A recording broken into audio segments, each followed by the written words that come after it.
ദഹനം മെച്ചപ്പെടുത്താൻ വേണ്ടിയിട്ട് ഞാൻ ഈ പറയുന്ന 5 ഭക്ഷണങ്ങൾ നിങ്ങളുടെ ഡയറ്റിൽ നിർബന്ധമായിട്ടും ഉൾപ്പെടുത്തുക. നമ്മൾ കൃത്യമായിട്ട് ഒരു ദഹനം നടന്നിട്ടില്ലെങ്കിൽ അത് ഡയറക്റ്റ്ലി നമ്മുടെ വെയിറ്റ് ലോസിനെ ബാധിക്കും. ചിലർക്ക് അത് വെയിറ്റ് ഗെയിനിങ് ആവാം, അതേപോലെ തന്നെ വെയിറ്റ് കംപ്ലീറ്റ് ആയിട്ടും ലോസ് ആവുന്ന പ്രശ്നങ്ങൾ ക്രിയേറ്റ് ചെയ്യും. അപ്പോൾ ഞാൻ ഈ പറയുന്ന 5 ഭക്ഷണങ്ങൾ നിർബന്ധമായിട്ടും നിങ്ങളുടെ ഡയറ്റിൽ ഉൾപ്പെടുത്തുക. ഒന്നാമത്തേത് തൈരാണ്. പ്രോബയോട്ടിക് റിച്ച് ആയതുകൊണ്ട് തന്നെ നമ്മുടെ കുടലിലെ നല്ല ബാക്ടീരിയാസിന്റെ കൗണ്ട് കൂട്ടിയെടുക്കാൻ തൈര് സഹായിക്കുന്നതാണ്. അധികം പുളിപ്പില്ലാത്ത തൈരുകളൊക്കെ കഴിക്കാവുന്നതാണ്. യോഗേർട്ട് ഒക്കെ ആണെങ്കിലും പ്ലെയിൻ യോഗേർട്ട് കഴിക്കാൻ ശ്രമിക്കുക.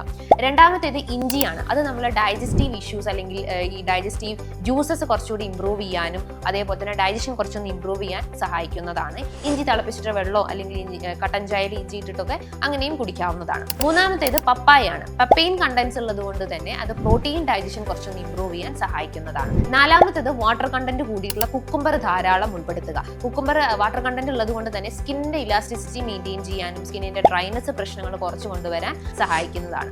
അതിനോടൊപ്പം തന്നെ നല്ല ഇനം കൊഴുപ്പുകൾ, അതായത് എസ്പെഷ്യലി അവക്കാഡോസ് അതേപോലെ തന്നെ ഒലീവ്സ് കാര്യങ്ങളൊക്കെ ഡെയിലി ഭക്ഷണത്തിൽ ഉൾപ്പെടുത്തുക.